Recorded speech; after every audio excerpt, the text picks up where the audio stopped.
Hey everybody, Coach Eric Orton back. I kind of took a hiatus from YouTube from November until right about now. We're still finishing things up, but Christopher and McDougall and I are co-authoring Born to Run 2, and just needed to really focus on that, focus on my athletes, focus on coaching, and took a break from YouTube. So I hesitate to say I'm back, but I'm back, hopefully. And here goes a hawk. Oh, missed it. It's always a good sign to see a hawk. Anyways, just want to welcome all the new subscribers to my channel. The channel continues to grow even though I took a hiatus, and I really appreciate all the comments, all the positive comments I'm getting, specifically why you like the channel and how much you like the channel, which again is motivation for me to get back today and beyond. I love doing this, and it really helps me to stay motivated and inspired hearing from you how much you enjoy the videos and the channel. So thank you. And I am headed up. I've got about a 1,500 foot climb in about 2 miles. So the snow's melting and the vertical has started. Should have you guys a nice view of the Tetons here at the top. So let's go, and we're gonna give you some sneak peek info on Born to Run 2 that no one else will hear. So let's go.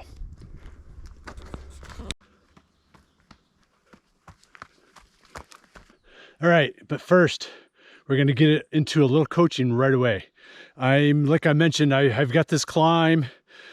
I was wrong before. It's almost 2,000 feet in about 3 miles. We're going to have a false summit, dip down, and then have one final climb to get our view of the Tetons.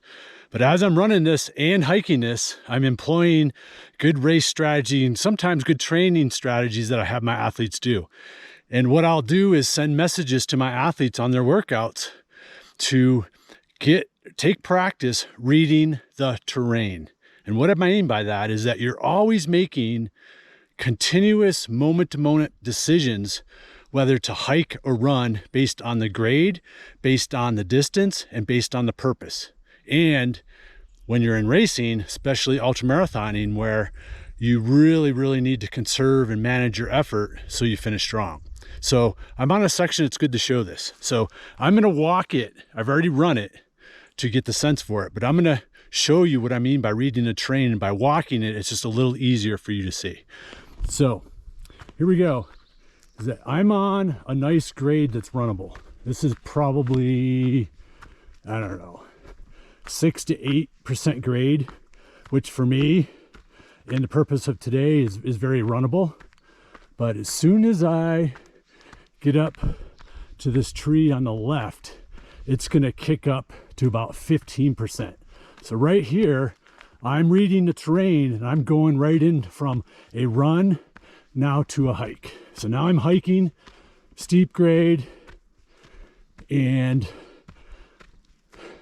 like I mentioned, it's always a moment-to-moment decision as to whether you're running or hiking based on kind of what we're talking about today.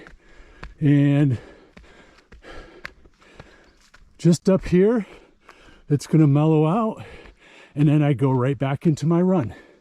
So I'm all in. This could mean sometimes it's 3 or 4 steps of a hike and then back to a run. Okay. All right, let's continue on. It's getting hard for me to talk. And the flowers are popping. Starting to get up high. And just right after that, I'm right back into my run. If I tried to run that steep part, I would be too out of breath to be able to run this, and I might have to go to a walk when the terrain is allowing me to move faster. So that's the key. We always want to take advantage of the terrain when it allows us to go faster. If you're needing faster terrain or downhill for recovery, your uphill is too hard. Read the terrain. So for this run today, this climb, I'm keeping my effort at or below threshold. So I'm making decisions based on the terrain and based on my heart rate and watts as to when to hike.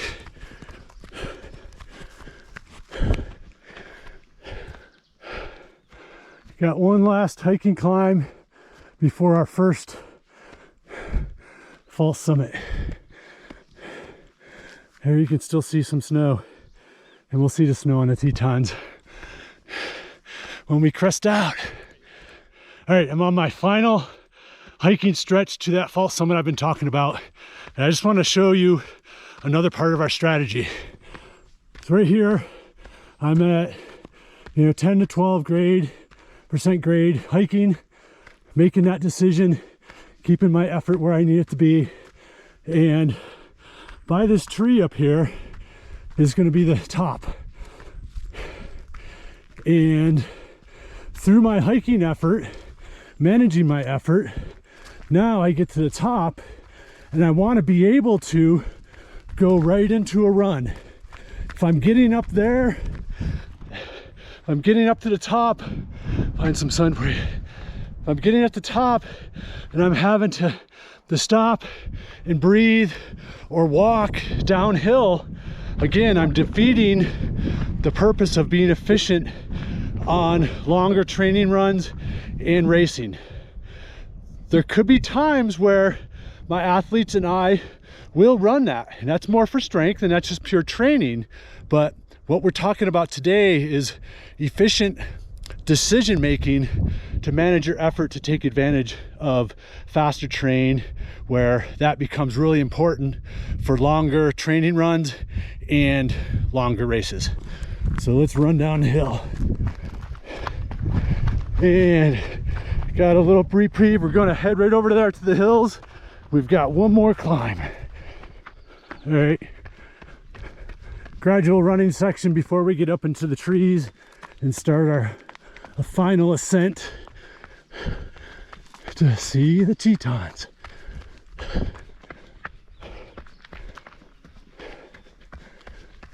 Mountain lion country. This is a long hiking section, and mistake I see runners make is they start to get impatient with their hiking. They want to get there. Therefore, they either struggle and hike too hard and kind of strain, versus just being patient and use it as an opportunity for strength. When you're hiking, get up on the forefoot, strengthen those feet, strengthen the calves. Every step is an opportunity for strength.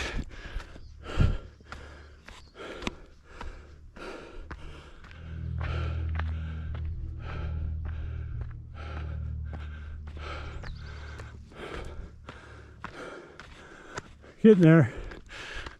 See, I can hike at my threshold heart rate, especially since it's hot. It's hot for us right now. And it mellows out. And being smart and efficient, I can run to the top. Without my 1 mile warm up from home to the trail, I'm a 1.75 miles into this 1,600 feet of climbing. So pretty good vert. And we're gonna turn around up here and look at the mountains. All right, I'm at the top. I guess my turning around point. There's always a new top somewhere, right? But in the background, that's where I came from. That's the south facing mountain of Jackson Hole. And now with the GoPro, doesn't do it justice, but there's the northwest side of the hole with the Grand Teton and the Teton Range all along there.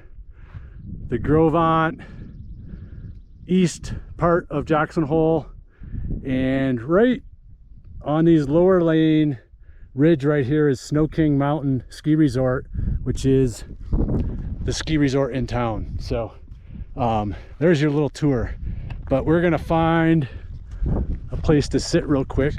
Actually, we're gonna head down a little bit and grab some trees so it's not so bright and not so windy.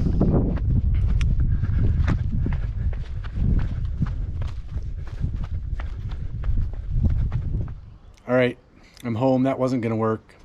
I was in the mosquito zone, too much shade, and I just wanted to run fun downhill. So I'm home, gonna wrap up this video, but as you can see, right from home, there's where we were today, right up the climb.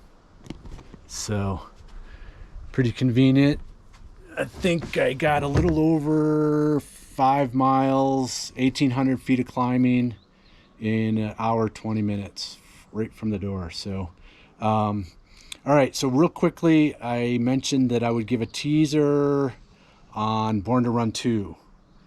But first, for those of you who are new to the channel and maybe new to my coaching, you've got to check out Born to Run first. The original Born to Run came out 2009. That's a must read before you get Born to Run 2, the ultimate training guide, because Born to Run 2 piggybacks off of Born to Run, and it's the ultimate training guide for Born to Run. We're all born to run. So check that out if you haven't. Born to Run 2 is going to come out in the UK in November and in December in the US. Kind of doing it opposite. Usually it comes out in the US first and then UK. We're doing the opposite because this is a picture book. We're not quite finished with selecting all the photos, but it's possible that there's almost a photo per page. So this is a photo book for the ultimate training guide, and the UK publisher's expertise is in photo books. So we're working with the UK publisher to publish the book. That's why it's coming out first in the UK, and then the US publisher will take the work from the UK publisher and publish it on their end in New York. So that's why it's coming out in the UK first, and I'm really, really excited about the picture book orientation. It's going to just add a whole new element to any training guide book there's out there. And to give you kind of an idea of what this is going to be all about, there's kind of 7 major training components to the book, and they're all start with F's. So let's see if I can get it all right in order. First one is food. Second one is fitness, which will focus on strength for running. Third is form. We'll dive into easy ways for you to have a lifelong practice of good form. Fourth will be focus, which dives into our run specific intensities that you can devise on your own at home. So when you're running at your own level of effort that will then correspond to the 90-day program that's in the book. Number 5 is footwear. We're going to dive into a big riff on the whole footwear industry and what ultimately is a good strategy for you to have good footwear choices for lifelong health, longevity, and performance. 6 is fun. Hey, fun looks different for a lot of ways and a lot of different people within their running. And we're going to really dive into, Christopher McDougall just nails it with all these stories of what and how fun has really been lost with running. And you're going to love this chapter. Dives into the Born to Run Festival in California with Lewis and his races, and just it's an unbelievable chapter.